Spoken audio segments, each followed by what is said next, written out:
Olá meus amigos, estamos começando mais um planejamento de trabalho e nessa terça-feira o foco é a semifinal da Libertadores da América, o primeiro jogo da volta, né, entre River Plate e Atlético Mineiro. Depois ainda temos o outro jogo da volta entre Peñarol e Botafogo, que tudo indica que vai ser apenas uma partida protocolar. Esse jogo aqui não. Nós temos uma diferença de 3-0 para o Galo, conquistada na Arena MRV, mas pelo tamanho da camisa do River, pela quantidade de títulos que tem o River Plate e obviamente por decidir em casa, não dá para afirmar que esse jogo e que essa classificação do Galo está definida. Acho que o Galo está com um pé e meio ou uma mão e meia nessa final, mas não dá para definir. É favorito o River dentro de casa, o Galo obviamente vem para proteger a vantagem, grande vantagem conquistada na sua casa, vai poder jogar em cima do desespero dos argentinos, em cima dos contra-ataques, que tem velocidade para isso, com Paulinho, com Hulk, com Davidson, mas vai ter que aguentar também a pressão dos argentinos, da torcida argentina, e se o River fizer um gol cedo, o cenário pode sim ficar bem difícil. Então, o Atlético tem que saber jogar com a vantagem que construiu. Obviamente, está muito bem treinado para isso. Além disso, nós temos segunda rodada da Copa da Alemanha, com bons times entrando em campo. Tem o Leipzig entrando em campo, tem o Borussia Dortmund, tem aqui confrontos de times da primeira contra a segunda divisão. O campeão da Alemanha e atual campeão da DFB Pokal, Leverkusen, também entra em campo. Tem jogo do campeonato italiano com destaque para Milan e Napoli. Bom confronto, o Milan buscando ali uma aproximação dos primeiros colocados da tabela e o Napoli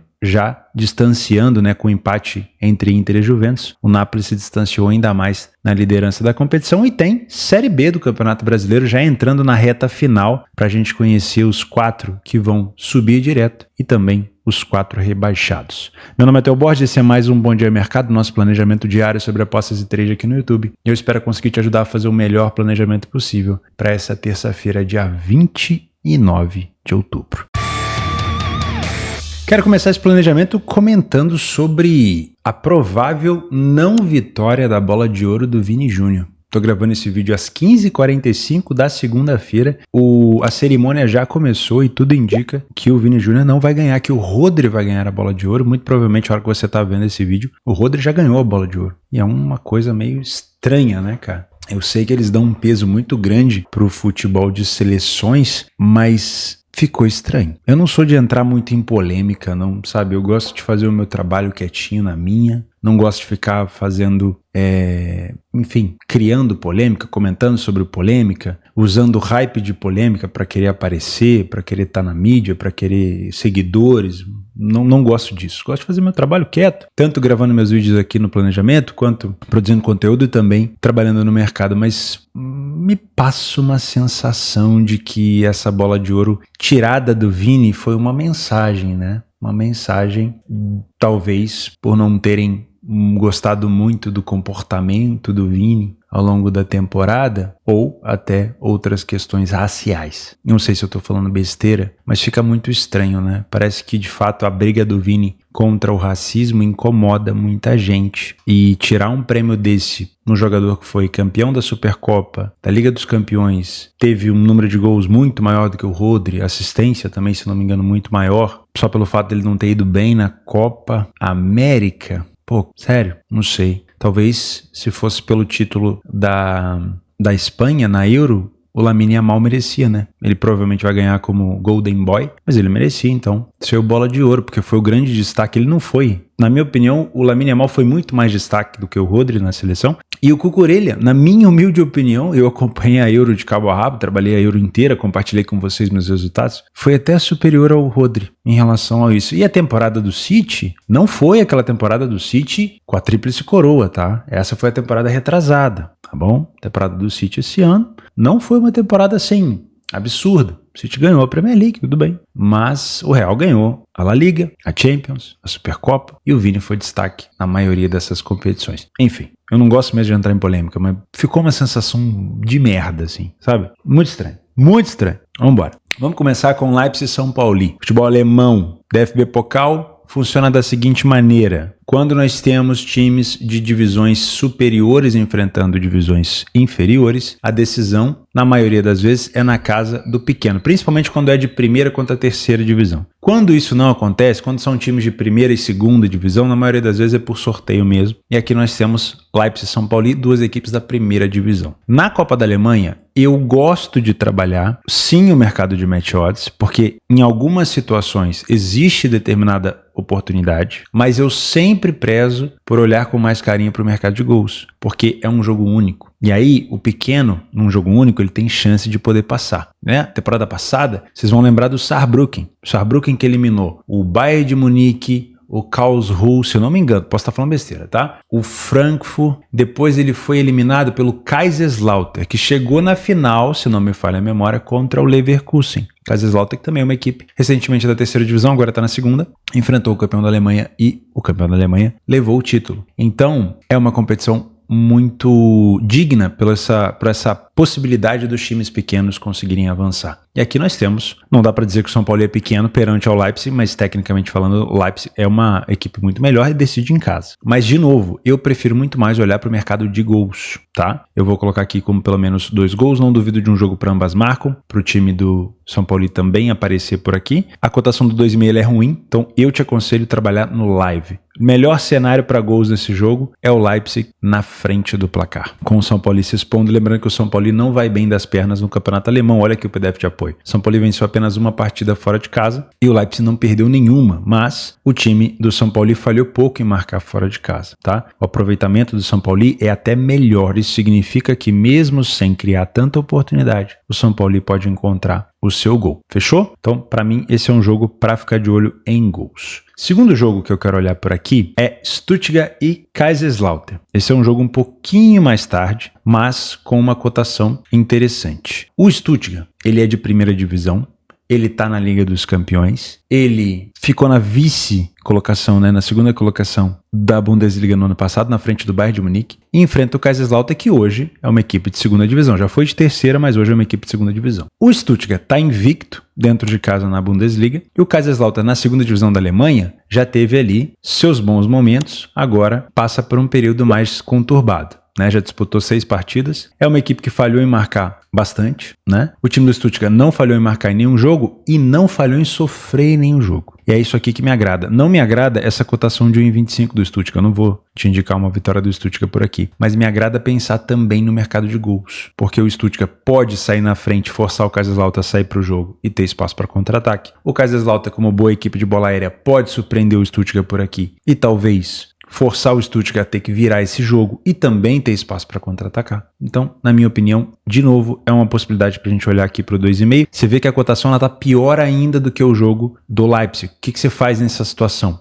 Não faz nada. Espera o jogo ao vivo. Espera um cenário interessante. Quando esse 2,5 melhorar, pode ser um bom cenário para você trabalhar ao vivo, tá? Também não duvido de um jogo para ambas marcam. Não vou te indicar a correção de preço, porque a cotação do Stuttgart é muito baixa. Mas eu não duvido que o Stuttgart pode entrar mais adormecido aqui e ter um pouco mais de dificuldade do que o mercado está esperando. Tá? Último jogo que eu quero olhar na DFB Pokal é Wolfsburg e Dortmund. Aqui a gente já tem uma cotação mais elevada do Dortmund, time que acabou de se complicar contra o Augsburg na Bundesliga perdendo por 2-1 e também vinha de uma virada sofrida para o Real Madrid com o hat-trick de quem? Do Vini Júnior. Lá no Bernabéu e já amarga 2 derrotas seguidas, vai pressionado para enfrentar o Wolfsburg, que não é um adversário fácil, tá? O Wolfsburg não é um adversário fácil. Vem de derrota em casa contra o Bremen, sofreu por 4-2 e vem de empate contra o Stuttgart 2-2, também dentro de casa. Não é uma equipe espetacular, tá? Mas não é uma equipe fácil, ok? Não é à toa que o mercado coloca o Dortmund ali a 2,05. Olha só, nem o Dortmund na Bundesliga, nem o Wolfsburg na Bundesliga conseguiram vencer fora e em casa respectivamente, tá? Por isso o mercado tem um pouco de receio. O time do Wolfsburg marcou mais gols, porém sofreu mais. O time do Dortmund não marca tantos gols e sofreu 3 vezes mais. Então, vamos tomar um pouco de cuidado com o peso da camisa, com essa paixão que a gente tem por olhar somente o símbolo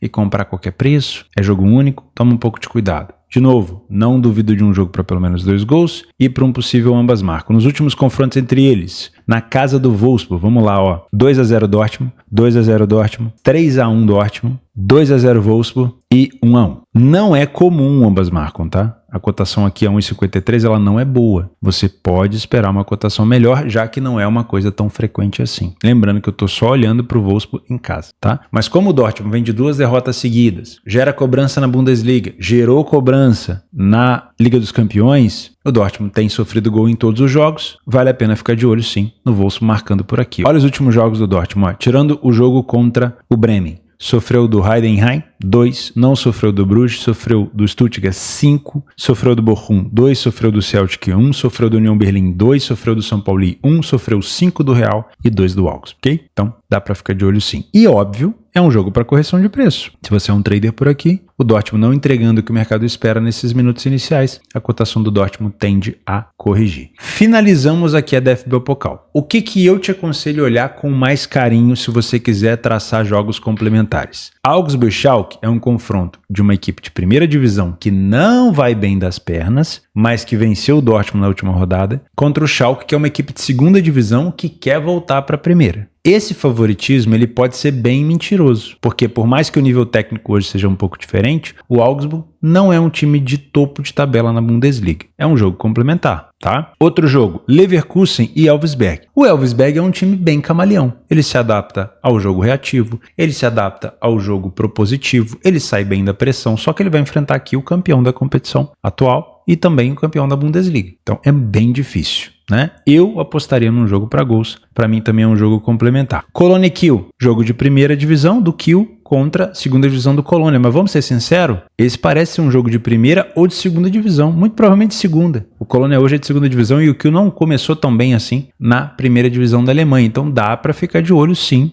num jogo para gols aqui. Pode ser um bom jogo complementar, tá? E aqui Regensburg e Greuther Fürth, Kickers e Karlsruhe, acho que são jogos mais de terceira opção, se eu tivesse que listar, tá bom? Vamos falar de Itália? Vamos falar às 16h45 do Milan com o Napoli. Atenção que a gente tem aqui o entreveiro de horários, né? O jogo do Dortmund também às 16h45, o jogo do Stuttgart também às 16h45, o jogo do Milan também às 16h45. Então toma um pouco de cuidado aqui, tá? Jogo parelho, cotação levemente favorita para o Milan. Para mim, um jogo para correção de preço, onde você, trader, pode vir aqui comprovar se a expectativa do mercado vai se cumprir ou não. No PDF de apoio, se você não tem acesso, é só se tornar membro do canal. Você vai ter acesso a mais de 150 competições. Dá para perceber que o Milan em casa é forte, vem de 3 vitórias consecutivas, saiu na frente com muita frequência e não falhou em marcar em nenhum jogo. Milan também uma defesa muito boa, só sofreu 2 gols. O Napoli vem de 3 jogos sem derrota, 2 vitórias nos últimos 3, também saiu na frente com boa frequência, né? E sem sofrer gol em 75% dos jogos, porém falhou em marcar em 50%.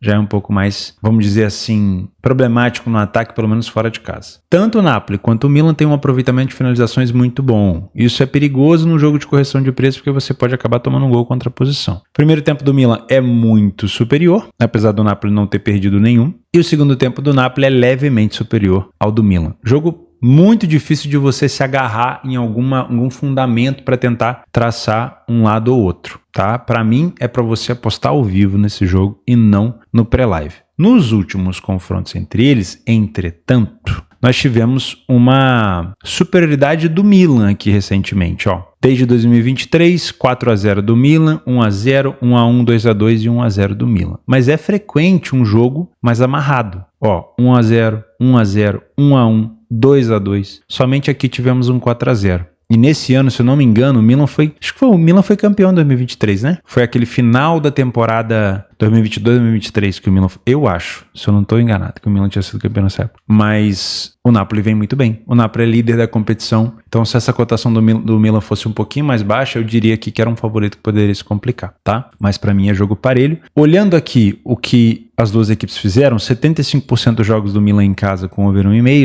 50% dos jogos do Napoli, essa cotação do 1,5 a 1,25 não me agrada. Se for para trabalhar ela acima de 2, até pode ser. De resto, eu só ficaria na correção de preço mesmo, tá bom? Na Série B, aí eu já partiria direto para a Série B, porque tem muito jogo na parte da tarde. Na Série B, agora passando para a Série B, porque tem muito jogo na parte da tarde, eu acho que não vale a pena a gente aumentar essa questão, até porque na Copa do Rei da Espanha não tem muito time conhecido aqui jogando e na Copa da Liga Inglesa também não são times tão famosos. Então vamos direto para a Série B. Vou começar aqui com Brusque e Chapecoense. Vamos analisar a fundo o que cada equipe busca, tá? O Brusque busca uma saída da zona de rebaixamento. Nesse momento está a 3 pontos de igualar com o CRB e 4 pontos da Chapecoense. Não, são 4 pontos da Chapecoense. Com 7 vitórias. Isso aqui prejudica muito o Brusque, ó. Com essa quantidade de vitórias, o Brusque é o time na competição inteira que menos venceu. E faltam 5 rodadas. O Brusque precisa vencer desesperadamente, não só para pontuar, mas também para conquistar vitórias para ser um bom critério de desempate, tá?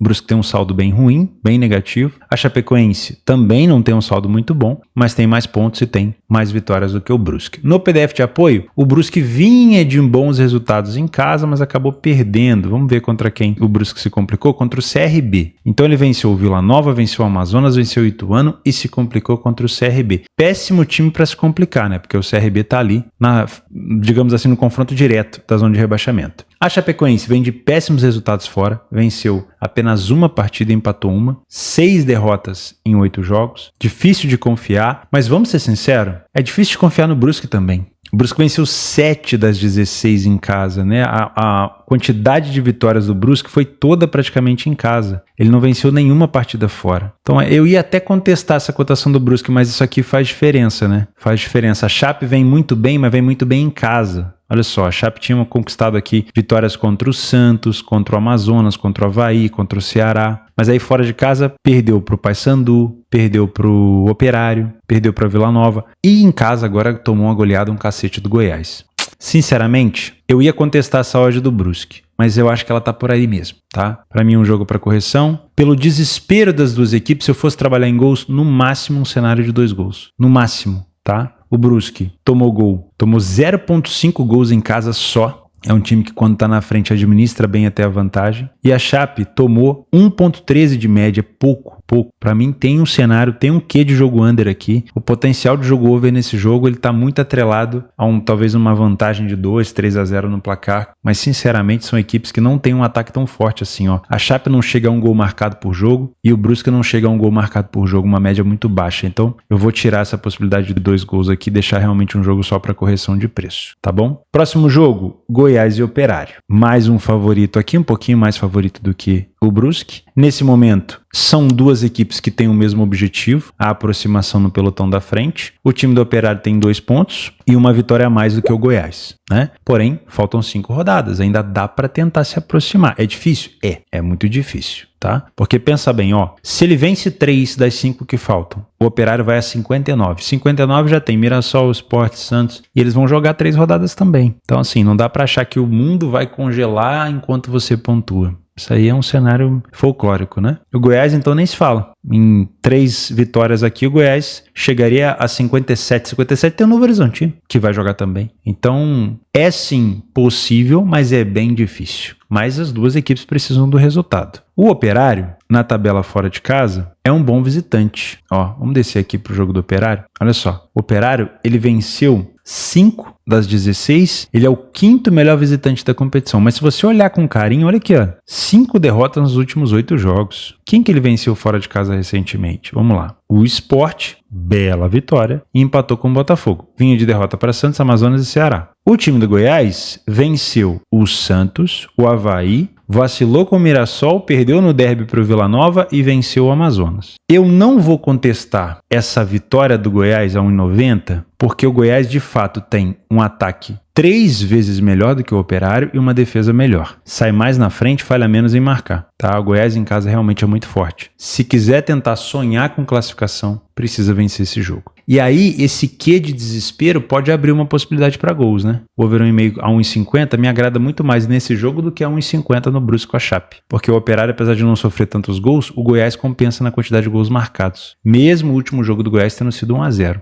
Tá? Com o Operário talvez perdendo o jogo, ele pode ir para cima e pode ceder espaço. Agora, o Operário na frente não me agrada tanto para trabalhar esse over 1,5. O Goiás na frente sim, tá? Uma cotação acima de 2 me agrada muito, além da correção de preço. Óbvio, pode ser que o Goiás se complique no início, não entregue o que o mercado espera, e essa cotação pode acabar vindo a corrigir. Guarani e Novo Horizontino. Jogo parelho em cotações. O Guarani está na 4ª colocação, precisa continuar pontuando, precisa continuar vencendo para garantir o seu lugar na Série A. Joga contra o Guarani, que é o último colocado do campeonato. Ainda tem chance de escapar? Tem. Tem mais vitórias do que o Brusque, mesmo número de vitórias do Botafogo. Precisa vencer urgente, né? Dentro de casa, o Guarani tem um aproveitamento. Olha, o Guarani vem com um aproveitamento muito bom nesses últimos jogos. Não perde em casa há 7 partidas. Muito bom, muito bom. De fato. Vamos ver aqui, ó. Venceu o Mirassol, empatou com o Avaí, venceu o CRB. Vem pontuando para tentar sair, viu? Inclusive, vem de vitória no derby contra a Ponte, que dá uma chacoalhada. Qual que é o problema? Tomou um cacete do Sport 4-0 fora de casa. É um se situa, né? Não é à toa que o time tá na lanterna. Mas eu acredito que o Guarani tá jogando para tentar sair. 7 jogos pontuando,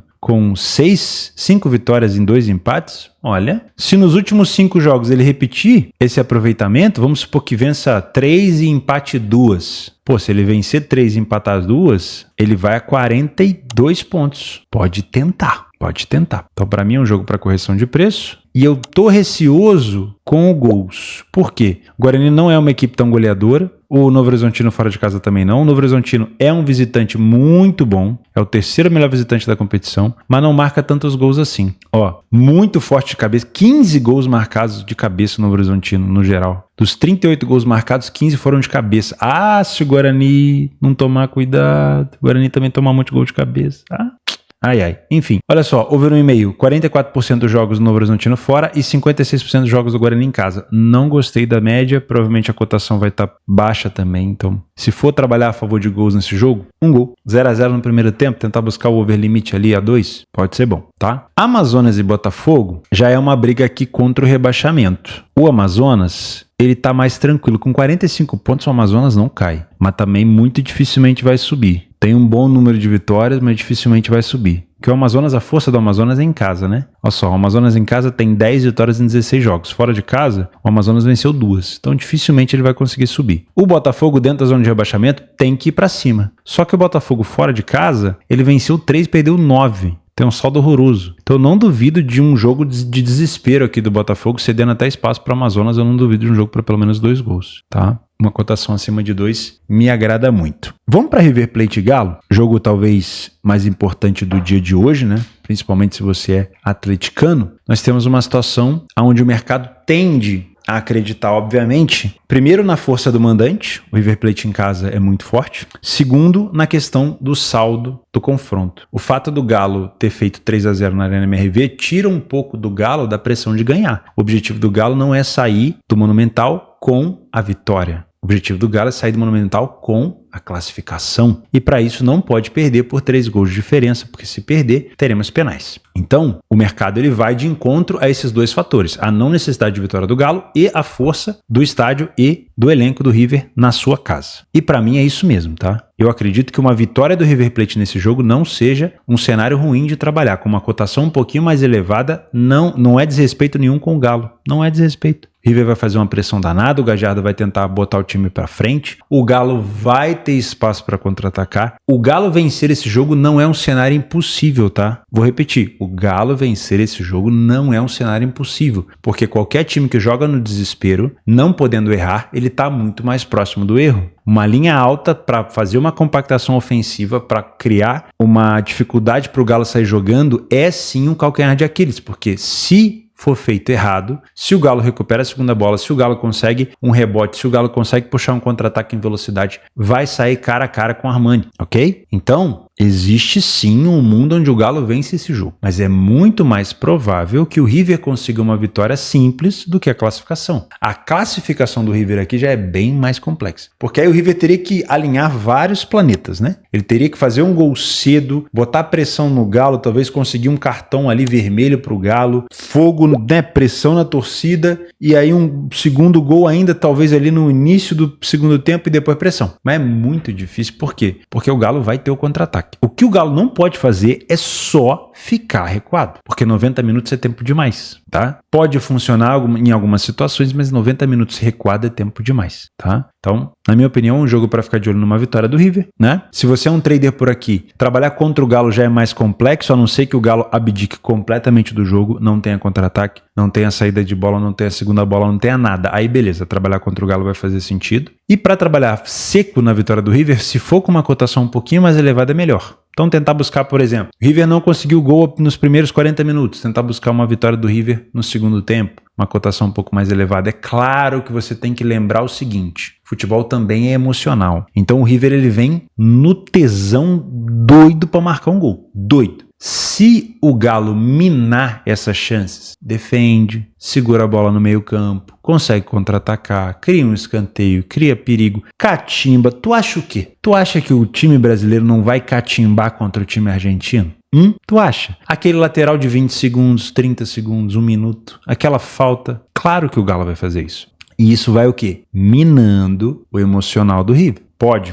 Né? Pode, não é que vai, pode. E aí, chegar no segundo tempo, você começou a perceber que o River já começou a se perder, porque ele tá entendendo que falta pouco tempo e com pouco tempo talvez ele não consiga, aí trabalhar na vitória do River também já vai ser mais arriscado. Claro que o mercado vai estar pagando mais, mas verifica isso, assiste o jogo ao vivo para você ter essa noção, tá? E aí, se o River não marcar até os 60, 70 minutos, aí fica difícil pegar a vitória do River no final. Por quê? Porque aí vai ser aquele abafa sem nenhum tipo de organização e aí quem vai se favorecer com isso é o Galo, tá? Eu até não duvido de um jogo para 3 gols. Eu gosto desse over 2,5. Por quê? A necessidade do River cede espaço para o Galo. E o River precisa marcar pelo menos 3, tá? Eu não duvido de um over 2,5. Não tá ruim essa cotação para live não, tá? Porque o River precisa marcar 3, mas nessa de se expor ele vai dar espaço para o Galo. Finalização do Hulk de fora da área, do Paulinho, do Davidson, não sei se vai entrar com o Davidson, né? Mas Scarpa. Cara, esses jogadores dá para ficar de olho. Cartão amarelo pro goleiro do Atlético Mineiro, que vai fazer cera e ele gosta de fazer uma cera. Fica de olho nesses mercados paralelos, nesses jogos que você vai conseguir encontrar também algum valor, tá? Finalização dos atacantes do River, fica de olho nisso, principalmente quem gosta de finalizar de fora da área. Fica de olho, ó, quer ver os goleadores do River? Vamos dar uma olhada aqui, ó. Miguel Borja. Você acha que o Borja não vai tentar chutar de fora da área? 8 gols marcados no argentino. Vai. Fica de olho em finalização do Borja. Aqui no Galo, vamos ver quem mais tomou amarelo. Bataglia. Aqui, ó. Bruno Fux. Como é que tá o goleiro? O Everson. 6 cartões amarelos, ó. Uma média de 0,37 nesse jogo aqui, ele vai forçar amarelo, ele vai tentar deixar o jogo o mais parado possível. Hulk também toma muito amarelo, muito reclamão, gosta de falar com o juiz. Também é um jogador que pode tomar amarelo por aqui. Dá pra ficar de olho, viu? Dá pra ficar de olho nessa galera sim. Fechou? Eu acho que é um jogo pra gente trabalhar correção de preço. Se você encontra o River massacrando o Galo, o back favorito pode encaixar. E eu não duvido de um jogo pra over 2,5 por conta dessa necessidade do River. Assim como um mundo onde o Galo vence não é um mundo tão distante, porque existe necessidade do River, a classificação do River não é um mundo tão distante. É difícil, mas não é impossível, porque você tem uma das equipes mais fortes do cenário aqui da América do Sul, você tem uma torcida absurda e você tem um estádio hoje com mais de 80 mil pessoas. Então o Galo vai ter que saber jogar o jogo com a vantagem, catimbar como fazem os argentinos muito bem e saber aproveitar do contra-ataque. Não pode deixar o River acreditar, senão pode ser complexo, tá bom? O espaço está aberto aí para vocês. Eu deixo mais 2 jogos de complemento que estão na Copa da Arábia Saudita. O Al Nassr contra o Al Tahun. Não sei se o Cristiano Ronaldo vai entrar em campo aqui, porque no outro jogo ele não entrou. E aqui, o Al Hilal contra o Al Tai. O Al Tai também é um jogo complementar, mas com cotações bem baixinhas. Fechou? O espaço está aberto para vocês, para me ajudar com complementos, com correções e informações. Pelo que tudo indica aqui, deixa eu até conferir se já saiu o resultado da bola de ouro. Ainda não saiu, mas muito provavelmente será o Rodri. E é isso, né? A gente se vê amanhã. Apostas são para mais de 18 anos. Faça com responsabilidade, cuide do seu capital e até a próxima.